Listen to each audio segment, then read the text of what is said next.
नमस्कार and welcome back. Phase 2 West Bengal का और भी ज्यादा डेंजरस होने वाला है।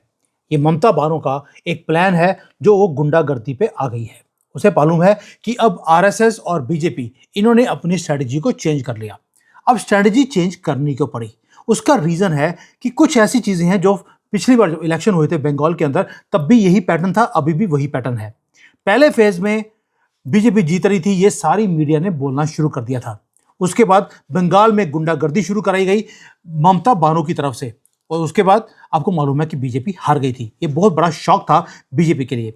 लेकिन उसमें आग में घी का काम किया जो मीडिया है उन्होंने। लास्ट टाइम भी वो आखिरी मोमेंट पे बोलते रहे कि जी बस बीजेपी आएगी। उसके कारण क्या हुआ? जो हिंदू था वो घर से बाहर निकला ही नहीं। आना तो मोदी ने है, हमें वोट देने का फायदा क्या है? ऊपर से गुंडागर्दी था और बीजेपी हार गई। इस बार भी अगर आप देखेंगे मीडिया को, वो वही काम कर रहा है जो लास्ट टाइम किया था। हमेशा हिंदुओं को बेवकूफ बनाया जाता है और भी आपकी गवर्नमेंट आनी है, अब आराम से सोते रहो। और वहां पे जो फियर है वो क्रिएट कर दिया मुसलमानों के खेमे में। क्या कि बीजेपी आ गई तो आपको धक्के मार के बाहर निकाल देगी। वो वहां पर आकर 92% की वोटिंग शेयर वो लेके जाते हैं। अब आते हैं कि गेम क्या है। ये जो साइलेंट गेम है बंगाल की पॉलिटिक्स में, वो दोनों तरफ से खेली जा रही है और ये बहुत डार्क गेम्स है जो ममता बानो कर रही है, और उसका काउंटर आरएसएस और बीजेपी ने शुरू कर दिया। एक मास्टर प्लान है जो शॉक वेव्स भेज रहा है कहां पर? ममता बानो के खेमे में। ममता बानो वो है लेडी जिसे बोला जाता है कि इनविंसिबल लेडी ऑफ बंगाल, क्योंकि उसने ऐसा ट्रैप सेट किया हुआ है कि कोई जीत ना सके। अब उसी का ट्रैप उसी के गले के ऊपर बांधा जा रहा है, या कह लीजिए डोर स्टेप के ऊपर पहुंचा दिया। एक ट्रैप है जो ममता बानो हो सकता है वो तोड़ ना सके। दीदी का जो किला है वो क्रम्बल होगा कि नहीं होगा, ये तो आपको 4 मई को ही पता लगेगा। लेकिन जो आरएसएस है उसने एक सीक्रेट वेपन है जो फेज 2 के लिए बाहर निकाल दिया। एक वो वेपन जो फ्लिप करेगा पूरी की पूरी गेम को। May be not. Again, politics के अंदर और इलेक्शंस के अंदर कुछ भी हो सकता है। ममता बानो कोई छोटी मोटी चीज नहीं है, वो जिहादनों की जिहादन है। आज एक्सपोज करेंगे उस बिटर ट्रुथ को जो हिडन है नॉइज से। आरएसएस और बीजेपी बिल्कुल बात नहीं कर रहा इसके ऊपर, ना ही किसी न्यूज की डिबेट्स में इसके ऊपर बात आती है। कोई थ्योरीज को स्पिन नहीं किया जा रहा। ग्राउंड रियलिटी जो है बंगाल की, वो मैं आपके सामने रखने वाला हूं, क्योंकि जो अभी आप जो सुनेंगे वो आपको थोड़ी सी शांति भी देगा, और हो सकता है कि जो पूरा का पूरा गेम है वो फ्लिप हो जाए। फ्लैशबैक करते हैं 2021। आपको याद है बंगाल के इलेक्शंस थे, तब भी बीजेपी ने वही काम किया था जो अब कर रही है। फुल फोर्स के साथ मोदी जी बड़ी बड़ी रैलीज कर रहे हैं, पूरी टीम को वहां भेजा गया। एक डेफनिंग नॉइज थी, ह्यूज वेव्स थे, क्राउड आया, और बीजेपी को लगता था कि वो 120 से लेकर 140 सीटें वो जीत कर जाएंगे। लेकिन वो रह गए 77 के ऊपर। ये एक सिंपल डिफीट नहीं था दोस्तों, एक शॉक वेव था पूरे बीजेपी के अंदर। उनको लगा कि हिंदुत्व का जो एक पूरा एजेंडा है वो बंगाल को जितवा देगा, लेकिन नहीं हुआ, क्योंकि वहां पर बंगाल में बैठी थी जिहादन। और दूसरा, जो बंगाल का वोटर है वो बीजेपी को समझ आ गया उसका डीएनए डिफरेंट है। जो भी कोई फ्री में दे देगा ये उसी को जाकर वोट करते हैं। इसलिए आरएसएस ने इस चीज को समझा, इवन बेटर देन बीजेपी। उसके बाद एक साइलेंट ऑपरेशन शुरू हुआ पिछले 5 साल में। एक वो ऑपरेशन जो टीएमसी के जो स्ट्रेटजिस्ट थे उन्होंने कैच भी नहीं किया, यानी कि चुपके से ये सारा काम किया हुआ है, away from cameras, away from rallies. और आरएसएस ने अभी जो फेज 2 है उसके लिए जो स्ट्रेटजी निकाली है, जो चेस बोर्ड की गेम खेली है, वो मैं आपके सामने रखने वाला हूं। राइट बिफोर फेज 2 जो बोर्ड है उसके जो कलर्स हैं वो आपको दिखने शुरू हो गए। वो अब ब्लैक एंड व्हाइट नहीं है, उसमें और कलरफुल चीजें डाल दी हैं चेस बोर्ड के अंदर। अब मास्टर प्लान क्या है? इसके लिए आपको समझना पड़ेगा कि जो टाइम टेस्टेड पॉलिटिकल फॉर्मूला है वो दिया था सुषमा स्वराज ने, कि एक बूथ के ऊपर, हर बूथ के ऊपर 10 हमारे यूथ खड़े होने चाहिए बंगाल के अंदर। ये आपको लगेगा यार बड़ा सिंपल सी ये स्ट्रेटजी है, लेकिन इसको एग्जीक्यूट करना वो भी बंगाल जैसी जगह में वो इम्पॉसिबल था। क्यों? क्योंकि वहां पर जैसे ही कोई आरएसएस का या बीजेपी का कार्यकर्ता पहुंचता है, गुंडागर्दी टीएमसी के गुंडे वो शुरू कर देते हैं, क्योंकि सबके नाम में जनरली आपको इस्लाम या मोहम्मद दिखता है। वहां पर दरिंदगी शुरू हो जाती है। इसलिए इस बार क्या किया? ये मिरेकल होगा कि अगर हर बूथ के ऊपर 10 लोग वो खड़े किए जाए। बीजेपी का सबसे बड़ी वीकनेस 2021 में क्या थी कि इनके पास बड़े बड़े नाम थे, मोदी थे, योगी थे, वो सब ने जाकर वहां पे जाके स्टेज के ऊपर बड़े बड़े स्पीचेस दी। लेकिन ग्राउंड के ऊपर जो सोल्जर होता है वो था ही नहीं। जो फुट सोल्जर्स वर मिसिंग। और वोटिंग डे के दिन जो बूथ से वो सिर्फ टीएमसी के गुंडे वहां भरे बैठे हुए थे, वहां पे बीजेपी का एक भी आदमी उन्होंने आने नहीं दिया। लेकिन इस बार जो पिक्चर है वो आरएसएस ने चेंज करी। पहला काम उन्होंने क्या किया, उन्होंने वो जो मैसिव क्लेम्स थे वो रैलीज के अंदर वो नहीं किए। हर बूथ के ऊपर कम से कम 10 आरएसएस के लोग या बीजेपी के जो यूथ वर्कर्स हैं वो खड़े हैं एज अ गार्ड, और उनके पीछे खड़े हैं सीआरपीएफ के लोग। अगर टीएमसी के गुंडे गुंडागर्दी करने की कोशिश भी करते हैं, उसी वक्त मोहम्मद के पिछवाड़े को लाल किया जाता है और वो हॉस्पिटल में इंजेक्शन लगवा रहे हैं आज की डेट पे अपने आप को थोड़ा सा सीधा करने के लिए। बच्चे भी टेढ़े निकलेंगे, इतनी बुरी तरह से मोहम्मद को डंडे पड़े हैं वेस्ट बंगाल के अंदर। दोस्तों, ये जो वॉरियर्स हैं बीजेपी के या आरएसएस के, ये वो नहीं है दिल्ली में बैठ के कीबोर्ड पे काम कर रहे हैं या हमारे जैसे यूट्यूब पे वीडियो बना रहे हैं। No, they are real foot soldiers. और वो टीएमसी के जो गुंडे हैं उनकी आंख में आंख डाल के वो बात करते हैं वहां पर एग्जैक्टली जिसको बोलते हैं कि टीएमसी की नींदें हराम करी हुई हैं, और ये जो टीएमसी के हराम पोना करते हैं अब इनकी नींदें हराम कर दी। ये तो हो गया आरएसएस का प्लान। लेकिन वो वहीं पर नहीं रुके, इसमें और बड़ी ट्विस्ट है। आपको मालूम है एक आधी चीज नहीं होती, जब बहुत चीजें होती है तभी मैं वीडियो बनाता हूं सारी चीजों के नंबर्स को लेने के बाद। अब ट्विस्ट क्या है, जो टारगेट वोटर है उसको भी शिफ्ट कर दिया। अब जो फेज 1 था उसकी स्ट्रेटजी डिफरेंट थी, फेज 2 की जो स्ट्रेटजी है वो डिफरेंट आ गई। जो बीजेपी की रिपोर्ट्स हैं उसके अंदर बड़ा क्रिस्टल क्लियर है कि हमने करना क्या है। अगर बंगाल को जीतना है तो आपको 2 स्पेसिफिक ग्रुप्स हैं जिसके दिलों को आपको जीतना पड़ेगा, वो है यूथ और दूसरा है विमेन। आरएसएस ने जो पल्स है ये 2 मैसिव वोट बैंक्स की उसको पकड़ के रखा है। बीजेपी के मोदी जी जाते हैं वो बात करते हैं नेशनल लेवल की कि जी अगर देश को बचाना है तो बंगाल को बचाना पड़ेगा। लेकिन आरएसएस काम कर रहा है विमेन के लिए और यूथ के लिए। आपको याद होगा संदेश खली में वहां पे जो लड़कियां हैं, लेडीज हैं, उनको कैसे उठा के ले जाते थे टीएमसी के गुंडे। 13-13 साल से उनका रेप हो रहा था। ऐसे क्राइम्स हैं जो मेडिकल कॉलेजेस में लड़कियां जो वहां पे पढ़ने जाती हैं उनको ज्यादा धर्म परिवर्तन कर दिया या उनको फांसी दे दी रेप करने के बाद।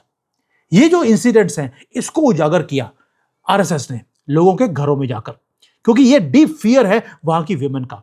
एक बर्निंग क्वेश्चन है बंगाल की औरतों के दिमाग के अंदर कि क्या हम सेफ हैं वेस्ट बंगाल के अंदर।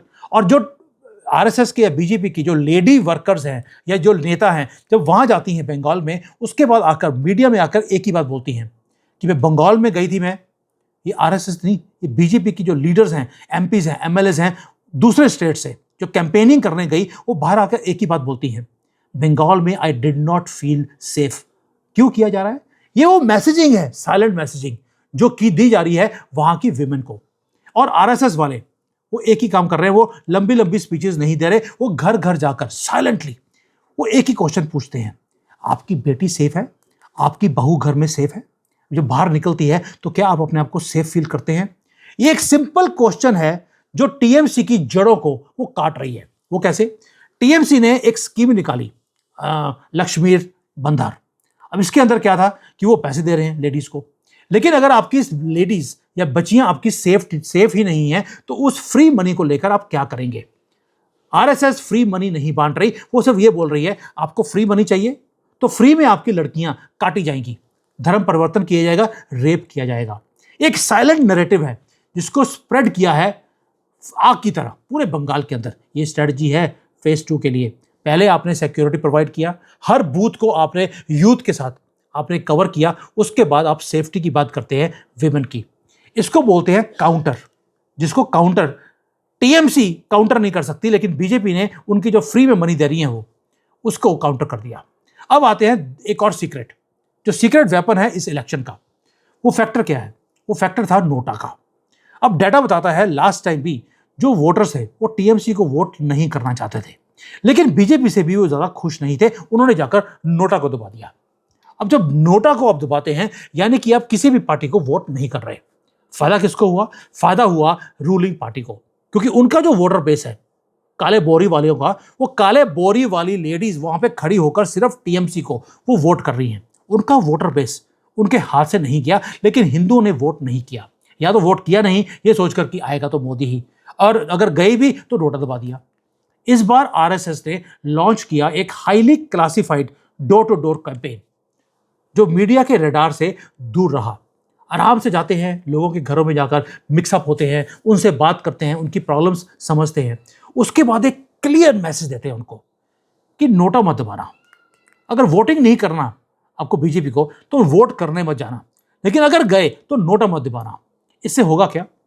इससे होगा क्या, ये लोगों को समझाया गया कि अगर आप इस पूरे सिस्टम को चेंज देखना चाहते हैं या तोड़ना चाहते हैं तो अपनी वोट को वेस्ट मत कीजिए।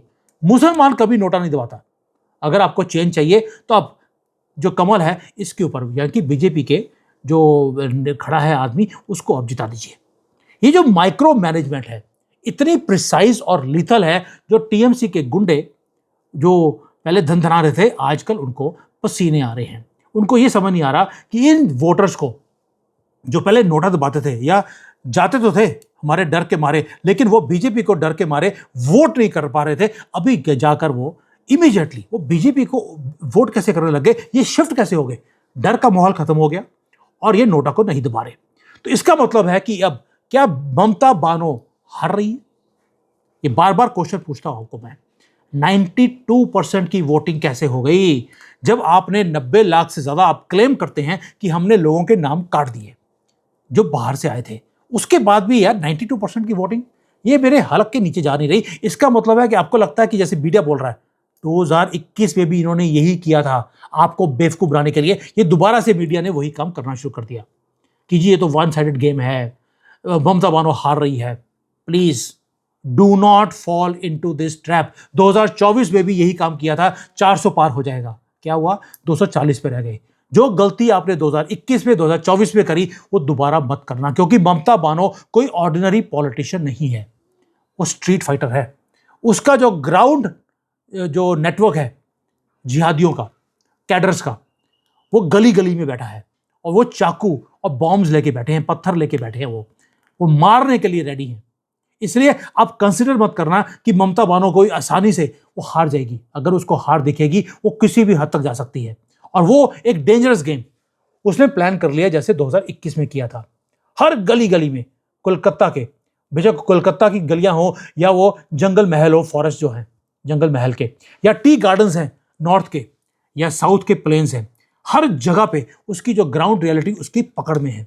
उसके जिहादी हर जगह पे बैठे हैं, और ये वो जगह है जहां पर इवन की जहां पर बीजेपी के जो स्ट्रांग होल्ड्स हैं वहां पर भी उनके जिहादी जाकर एक ही काम करते हैं, डराते हैं हिंदुओं को। अगर बाहर निकले वोट करने के लिए तो इलेक्शंस के बाद आपकी लड़कियों को उठा के ले जाएंगे।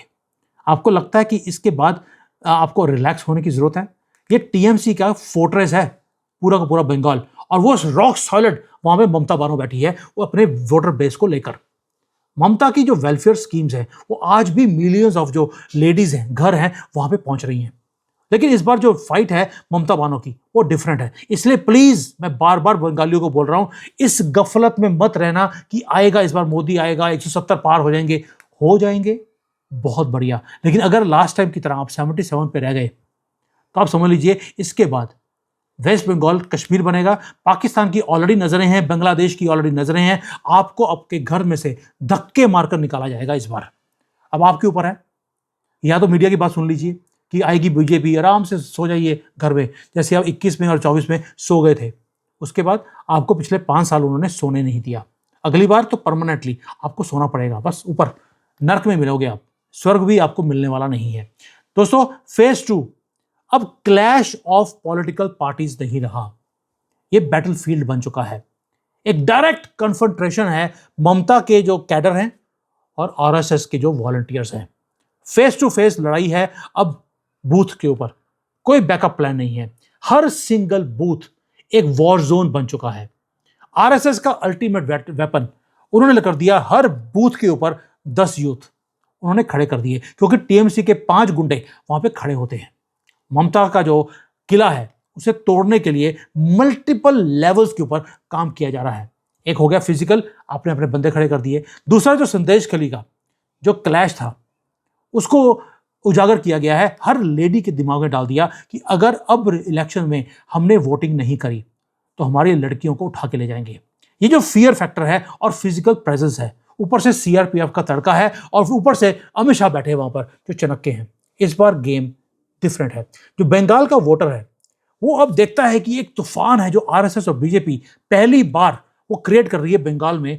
इन्होंने हिंदुओं के बारे में बात करनी शुरू करी है। इस बार जाति का कोई कार्ड नहीं, कोई दलित वाला कार्ड नहीं, कुछ नहीं, सिर्फ हिंदुत्व। और मैं बार बार बोलता हूं कि जब तक बीजेपी हिंदुत्व का कार्ड खेलती रहेगी उसे हराना इम्पॉसिबल है। वो काम इन्होंने बंगाल में करके दिखाया। दोस्तों, जो क्वेश्चन मैं आपके सामने रख रहा हूं, क्या ममता बानो को हराना वेस्ट बंगाल में इतना आसान है कि आप गए, आपने कुछ रैलीज करी और आपने बंगाल जीत लिया? Not at all. Mamata Bano ने वेस्ट बंगाल को एक टाइम बॉम्ब में उसने कन्वर्ट कर दिया है। और जो फेज 2 की वेटिंग है उसमें दोबारा से स्पार्क्स ऑलरेडी शुरू कर दी हैं।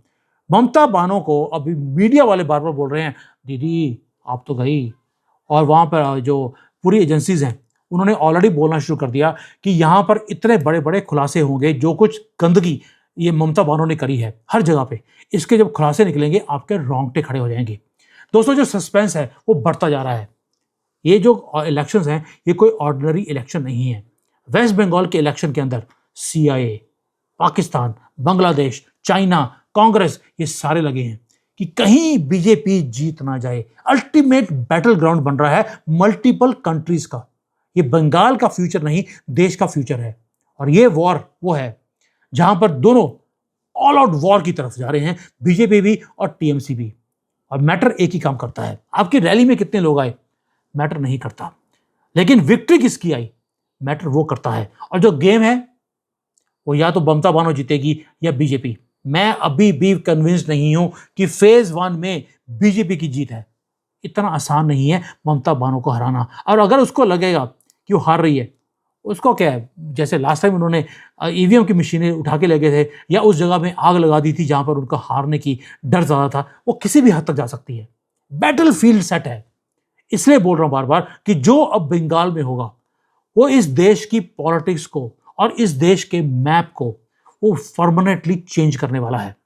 अगर तो ममता बानो जीत गई तो समझ लीजिए बंगाल आपके हाथ से निकल गया, वो आप बचा नहीं सकते। और अगर वो हार गई तो उसके बाद गुंडागर्दी होगी, प्राइस जो है वो हिंदुओं को पे करनी पड़ेगी दोबारा से बंगाल के अंदर। और उसके बाद जिहादियों के खिलाफ मोदी जी कुछ करेंगे, मुझे तो उसके ऊपर भी डाउट है, क्योंकि पिछले 12 सालों में तो कुछ किया नहीं, लेकिन इस बार बंगाल में इनको करना पड़ेगा। और हमारे जैसे लोग जब तक वहां से इलीगल बांग्लादेशी या रोहिंग्यास को धक्के मारकर बाहर नहीं निकाला गया, हम भी छोड़ने वाले नहीं हैं मोदी जी को। और ये काम इनको करना पड़ेगा। बर्दाश्त की भी एक हद होती है। हम 12 साल से इस चीज की वेट करते रहे, not any more. Thank you. जय हिंद।